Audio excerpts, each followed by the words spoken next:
Welcome back to Everything Money. We're glad you joined us.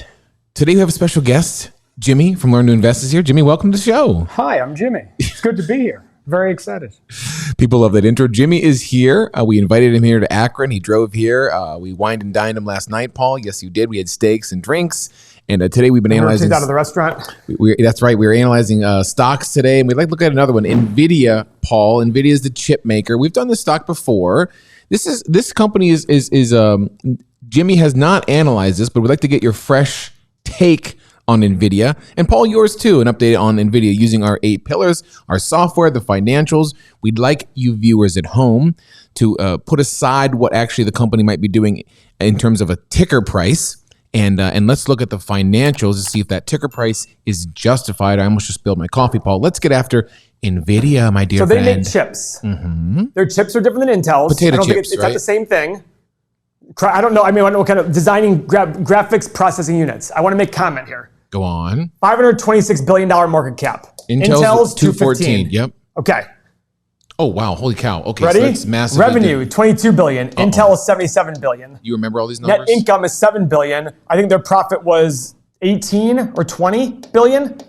Their free cash flow, $4 billion. Intel's was 18 or 16. To me, immediately, I'm like, oh my God, this just seems so overpriced. 5-year PE, 133, and that's an X. Hold on a minute, Paul. You wow, okay, you went through that fast.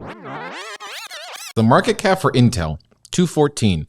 Revenue, 77 billion in comparison to 22 billion. Oh my gosh. Net income, 18.5 billion. Versus 7. 5-year average free cash flow of 15 billion. Versus 4. My whole point is, it doesn't mean NVIDIA in and of itself is expensive, but go understand why. Maybe they're growing at 100% a year for the rest of the time. I say that facetiously because they're not. But there might be some level where they're growing so much that over longer periods of time, they could surpass Intel. And of course, Paul, you're not talking about expensive in terms of a stock price because NVIDIA is 211, Intel's 52. No, I'm talking about valuation. What does that market cap get you? But look at their return on invested capital. It is higher than Intel's. It's 14.8%. And last year it was 24.4%. So that is a check mark there. So far we have one big X and a really good check mark. Pillar number 3 is revenue growth over the past 5 years, Paul. 8.3, 21.9. Oh my goodness. But look at this. Last year was a massive jump from 13 to 22. Usually when I see big jumps in big companies like that, I wonder to myself, did they make an acquisition? Because it is very difficult for a company this size to grow 60, 70% in 1 year, okay? Net income growth, the last 5 years, 2.3 to 7.8, 7.08. So interesting again, 2.3, 4.3, 2.75, 3.4, 7. Doubled in 1 year. Again, don't know why, but we'll find out. Shares outstanding. Pillar number 5, baby. 2.39 to 2.49. So it's an X, not by much, not by a lot. Look at their shares, their average diluted shares outstanding. So it's been pretty much, it's the same over the last 5 years. It could have been people exercising options, a bunch of other things that could have happened. Now, remember, their total free cash, their 5-year average free cash flow was $4 billion. What we do is we multiply this number by 5, and we want their total long-term liabilities as our 6th pillar under $20 billion. If it's under 5, it means if they just repeat the last 5 years over again, they could pay off all their long-term liabilities within the next 5 years. So we go to the balance sheet, and my guess is it's a definite check mark. We scroll to the bottom, 13 billion. So they definitely are way below the metric of 5 times free cash flow for their long-term liabilities. Jimmy, your take on the first 6 pillars, our process versus what you're thinking, how are those hitting your ear? Yeah, I mean, I think that the pillars are I think that they're logical. I think that I like the way of you're analyzing the debt and you're comparing it to something to see, all right, is it overvalued? Or not is it overvalued, but is it over-leveraged? Yeah. And I think that the comparison to Intel, market cap-wise and all of that, I think it makes sense. I think that the PE at 133 over the past 5 years is crazy. Even 74 right now is crazy. Now, Intel's trading at, what was it, 11 or 12? Yeah. Well, fine. I don't think NVIDIA should be at 11 or 12. The market's at 20-something. Let's pretend NVIDIA could be slightly above the market. That would still imply that the stock is double as expensive as it should be.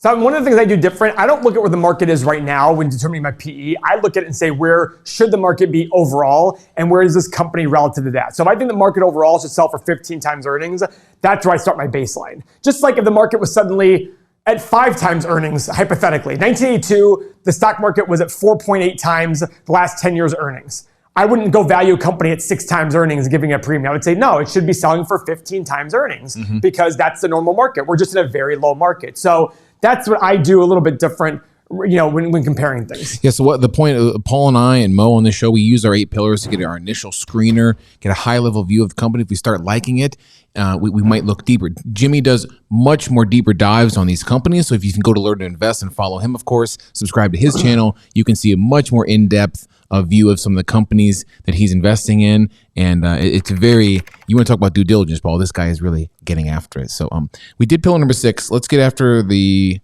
7 and 8. 7 and 8. The granddaddy of them all is pillar number 7, which is free cash flow growth. Paul, we want that free cash flow. Austin, you notice 1.95 to 6.67. Now, I do want to make note, acquisitions and dispositions, 7 billion and 1.35 in the last 2 years. What does that mean again? Tell me. They made acquisitions. It's a negative number, so it's cash flow out.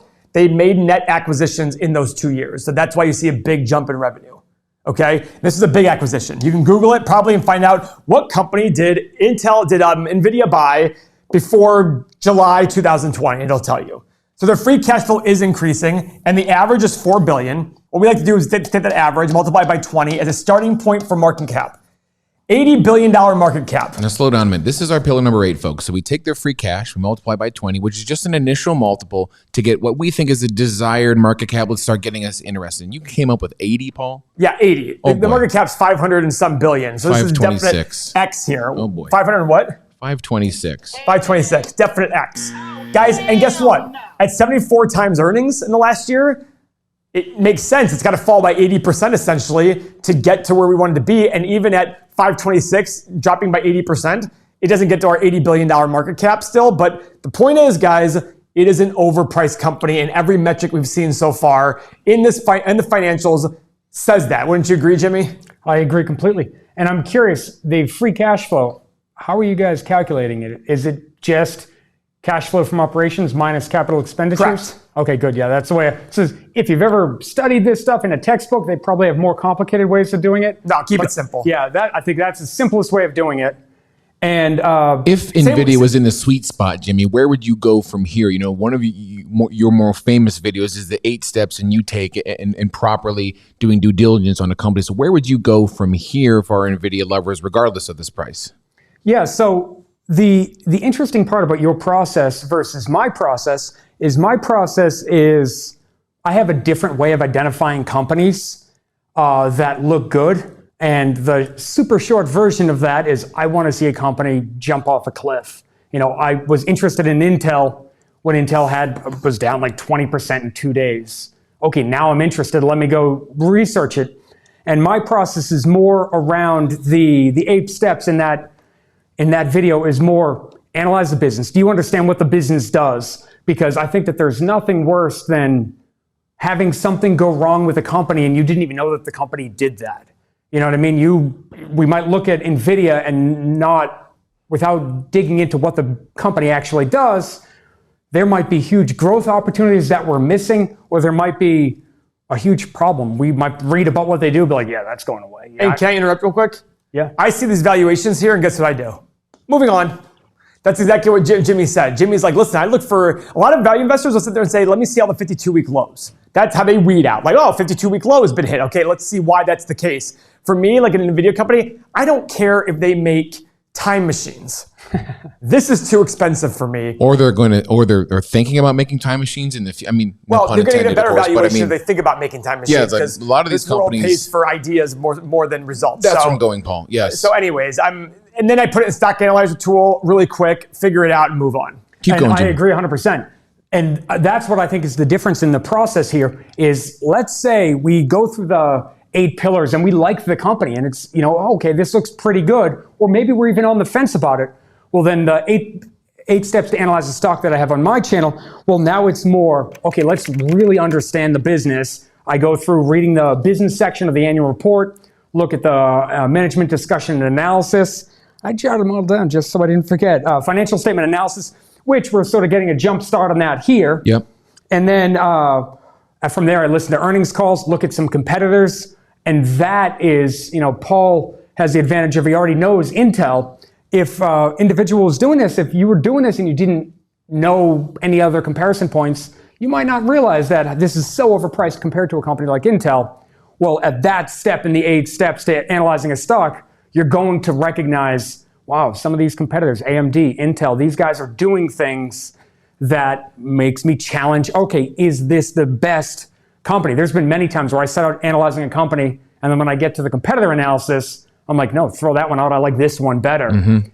I don't do enough of that. I just look at individual companies, so I probably should do more of that. But why don't you look at your Stock Anlayzer Tool and show us your inputs? Yeah, okay, Stock Anlayzer Tool. So I have not plugged them in yet. Oh, let me do mine. You do yours. So guys, a lot of this growth here in the last 10 years, especially of last year, was acquisitions. So I'm discounting this growth big time. I'm going 10, 15, 20%. In fact, I should probably get rid of the 20%. But because I saw the acquisitions, let me sit here and go 8, 12, 16%. Shares outstanding, share change. I went 4, 2, and 0. Profit margin, 25, 27, 30. Free cash flow, pretty similar, but not exactly.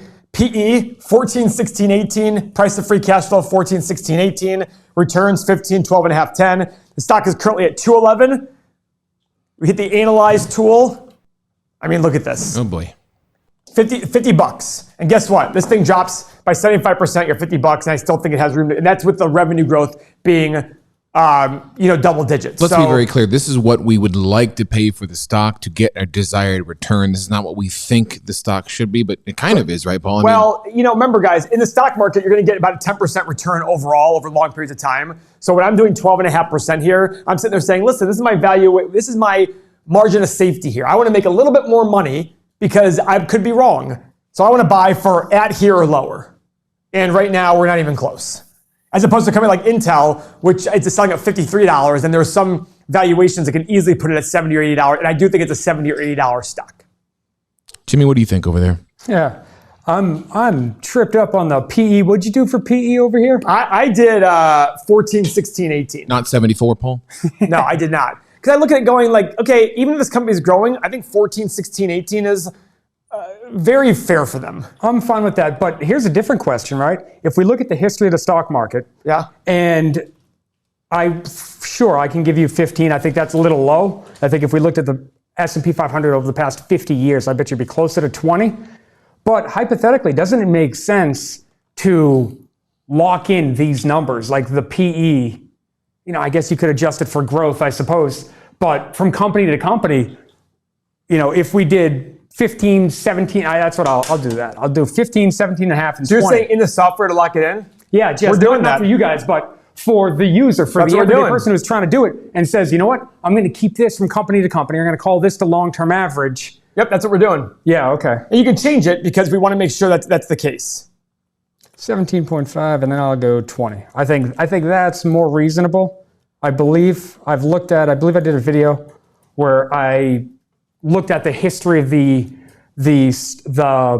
PE ratio for the S&P 500 in different companies, and I believe it was closer to 20. It was like 18 or 19. So this, by the way, this is off multiple.com. The historical average for PE is 16. Now that's going back to 1870. That is going back to 1870. So if you want to scroll up a little bit, go back the last 50 years from here to here. It probably is closer to 20. You're right. It probably is closer to 20. But with some major bull markets here, some major big-time bull markets. What price are you getting over there, Jim? Okay, so I used a desired annual return of 15, 12 and a half, and 10. And then I get, where's that, 211. 40 on the low, 68, and 116. So it seems what I would say to be crazy overvalued. Yeah, that's... And to me, and I think Jimmy would agree, if he did this, he'd be like, next. I mean, he wouldn't even waste any more time on it. He's like, and that's exactly the thing. I think that the beautiful part about this process compared to the process that I do is that this is, okay, you don't, my process takes more time. There's no doubt about that. But you can breeze through 40 companies. Maybe you come out with 1 or 2 or 3 that are, hey, these are great. Let me do it. Then you go through the process that I have, and you're going to get to the end going, not only do I like the company I'm buying, I know what they do. I'm confident in where they're going. And the entire process. This is, in my opinion, great for, you have an idea where the numbers are, And then the only thing. Yeah, tell me the final steps. If this was green, you were liking NVIDIA. Yeah, so I did competitor analysis. Then I try to come up with a fair value. So for me, I usually do discounted free cash flow. This whole thing sort of gets you to a similar spot. Not necessarily the numbers are the same, but it gives you an idea compared to the current price. But to me, you could hypothetically, if this was close, pretend it was closer, I could get here, it's 211, pretend the middle number was 200. I'm perfectly happy. I have come up with a fair value, then I have identified drivers in the stock. That's sort of a different thing to see what really moves, and it's basically go back and look at news and see what is ultimately driving. For a company, I haven't looked at NVIDIA, so I'm not sure.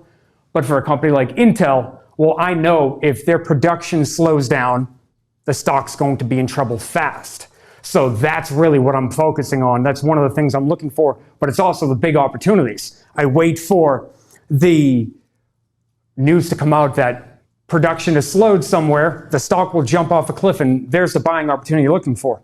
The final step in my process is wait for a buying opportunity. It's not even buy the stock. It is, you came up with a fair value, you've looked at the competitors, you know the company, you know the numbers. Now, where do you really want to buy it? And then once that's done, put it aside. I call it a bullpen. I have a bullpen of stocks that I'm interested in. I put it in the bullpen, wait for it to get there. If it's there, great, I'm going to buy it. If it's not there, I'm moving on to the next Funny, company. you're not calling it a bear pin instead of a bull? Paul, you don't. I get that joke. That was good. Thank you. One of the things we're doing in our software too is adding a watch list. That way you can add a stock to your watch list and give a price target, and you get notified when that happens. If you want the software behind the boys, you can have it right now. Join everythingmoney.com. The monthly fee gets you access to the software. You can finally get a grasp on your investments. Tell them what they get, Paul. Guys, one of the biggest things we have a phenomenal mobile app. Not many people have it. Yahoo Finance has it. Only gives you 5 years of data. We go all the way back. You get the 8 pillars fully, 30 years of financial data, Stock Anlayzer Tool, daily content. We're going to send 1 to 2 videos a day just to the software users that they're the only ones that get to see it. Access to all 3 of us, Real Estate Calculator. Biggest thing, guys, over 6,000 people are in our Discord community, have access to our Discord community.